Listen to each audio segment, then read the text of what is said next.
The Story of Dr. Dolittle by Hugh Lofting. Read aloud by Samantha Dunn. The second chapter. Animal Language. It happened one day that the doctor was sitting in his kitchen talking with the cat's meat man who had come to see him with a stomachache. "Why don't you give up being a people's doctor and be an animal doctor?" asked the cat's meat man. The parrot Polynesia was sitting in the window, looking out at the rain and singing a sailor's song to herself. She stopped singing and started to listen. "Well, you see, doctor," the cat's meat man went on, "you know all about animals, much more than what these here vets do. That book you wrote about cats, why, it's wonderful. I can't read or write myself, but maybe I'd write some books. But my wife, Theodosia, she's a scholar. She is. And she read your book to me. Well, it's wonderful. That's all can be said. Wonderful. You might have been a cat yourself. You know the way they think. And listen, you can make a lot of money doctoring animals. Do you know that? You see, I'd send all the old women who had sick cats or dogs to you. And if they didn't get sick fast enough, I could put something in the meat I sell them to make them sick. See?"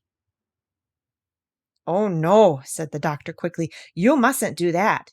That wouldn't be right." "Oh, I didn't mean real sick," answered the cat's meat man. "Just a little something to make them droopy like was what I was reference to. But as you say, maybe it ain't quite fair on the animals. But they'll get sick anyway, because the old women always give 'em too much to eat. Well, and look, all the farmers round about who has lame horses and weak lambs, well, they'd come. Be an animal doctor." When the cat's meat man had gone, the parrot flew off the window onto the doctor's table and said, "That man's got sense. That's what you ought to do. Be an animal doctor. Give the silly people up. If they haven't brains enough to see you're the best doctor in the world, take care of animals instead. They'll soon find it out. Be an animal doctor." "Oh, there are plenty of animal doctors," said John Dolittle, putting the flower pots outside on the windowsill to get the rain. "Yes, there are plenty," said Polynesia, "but none of them are any good at all. Now listen, doctor, and I'll tell you something. Did you know that animals can talk?" "I knew that parrots can talk," said the doctor. "Oh, we parrots can talk in two languages, people's language and bird language," said Polynesia proudly. "If I say, 'Polly wants a cracker,' you understand me. But hear this. Caca-ee-fee-fee." "Good gracious," cried the doctor. "What does that mean?" "It means, 'Is the porridge hot yet?' in bird language." "My, you don't say so," said the doctor. "You never talked that way to me before." "What would have been the good?" said Polynesia, dusting some cracker crumbs off her left wing. "You wouldn't have understood if I had." "Tell me some more," said the doctor, all excited, and then he rushed over to the dresser drawer and came back with the butcher's book and a pencil. "Now, don't go too fast, and I'll write it down. But this is interesting, very interesting, something quite new. Give me the birds ABC first. Slowly now." So that was the way the doctor came to know that animals had a language of their own and could talk to one another. And all that afternoon, while it was raining, Polynesia sat on the kitchen table giving him bird words to put down in the book. At tea time, when the dog Jip came in, the parrot said to the doctor, "See, he's talking to you." "Looks to me as though he were scratching his ear," said the doctor. "But animals don't always speak with their mouths," said the parrot in a high voice, raising her eyebrows. "They talk with their ears, with their feet, with their tails, with everything. Sometimes they don't want to make a noise. Do you see now the way he's twitching up the one side of his nose?" "What's that mean?" asked the doctor. "That means, can't you see that it's stopped raining?" Polynesia answered. "He is asking you a question. Dogs nearly always use their noses for asking questions." After a while, with the parrot's help, the doctor got to learn the language of the animals so well that he could talk to them himself and understand everything they said. Then he gave up being a people's doctor all together. As soon as the cat's meat man had told everyone that John Dolittle was going to become an animal doctor, old ladies began to bring him their pet pugs and poodles who had eaten too much cake, and farmers came many miles to show him sick cows and sheep. One day a plow horse was brought to him, and the poor thing was terribly glad to find a man who could talk in horse language. "You know, doctor," said the horse, "that vet over the hill knows nothing at all. He has been treating me for 6 weeks now, for spavins. What I need is spectacles. I'm going blind in one eye. Well, there's no reason why horses shouldn't wear glasses, the same as people. But that stupid man over the hill never even looked at my eyes. He kept on giving me big pills. I tried to tell him, but he couldn't understand a word of horse language. What I need is spectacles." Of course, said the doctor. "I'll get you some at once." "I would like a pair like yours," said the horse, "only green. They'll keep the sun out of my eyes while I'm plowing the 50-acre field." "Certainly," said the doctor. "Green ones you shall have." "You know, the trouble is, sir," said the plow horse as the doctor opened the front door to let him out. "The trouble is that anybody thinks he can doctor animals just because the animals don't complain. As a matter of fact, it takes a much cleverer man to be a really good animal doctor than it does to be a good people's doctor. My farmer's boy thinks he knows all about horses. I wish you could see him.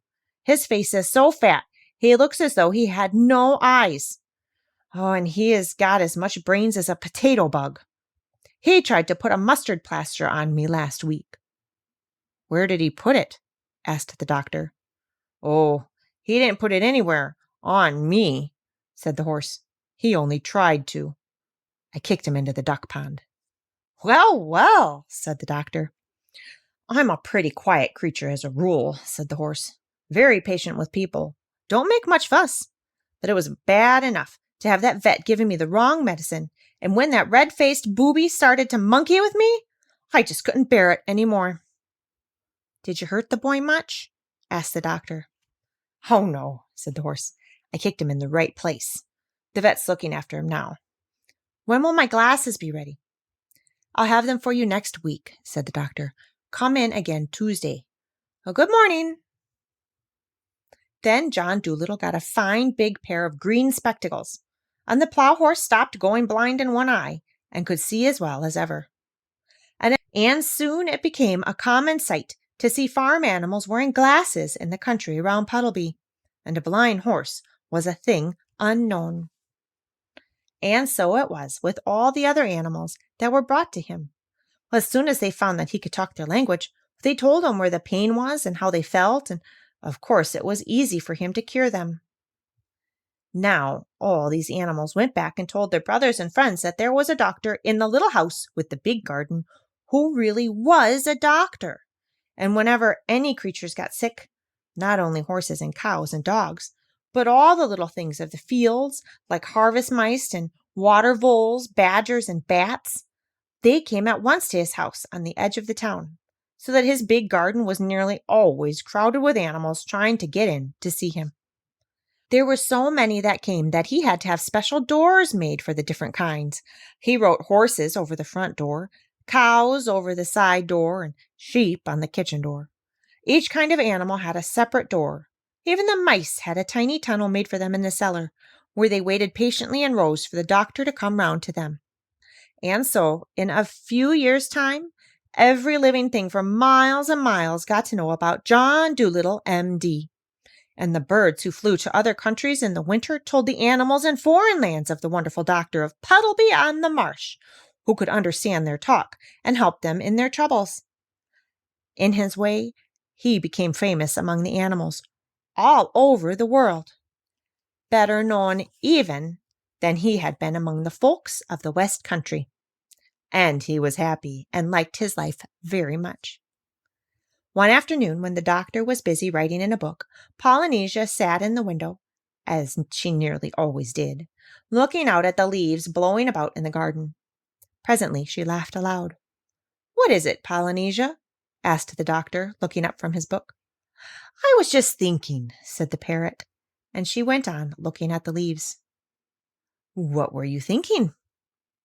I was thinking about people, said Polynesia. People make me sick. They think they're so wonderful. The world has been going on now for thousands of years, hasn't it? And the only thing in animal language that people have learned to understand is that when a dog wags his tail, he means, I'm glad. It's funny, isn't it? You are the very first man to talk like us. Oh, sometimes people annoy me dreadfully. Such airs they put on, talking about the dumb animals. Dumb! Huh! Why, I knew a macaw once who could say good morning in 7 different ways without once opening his mouth. He could talk every language and Greek. An old professor with a gray beard bought him. But he didn't stay. He said the old man didn't talk Greek right, and he couldn't stand listening to him teach the language wrong. I often wonder what's become of him. That bird knew more geography than people will ever know. People! Golly! I suppose if people ever learn to fly, like any common hedge sparrow, we shall never hear the end of it. You're a wise old bird, said the doctor. How old are you, really?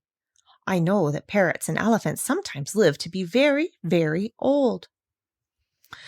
I can never be quite sure of my age, said Polynesia. It's either 183 or 182. But I know that when I first came here from Africa, King Charles was still hiding in the oak tree because I saw him. He looked scared to death.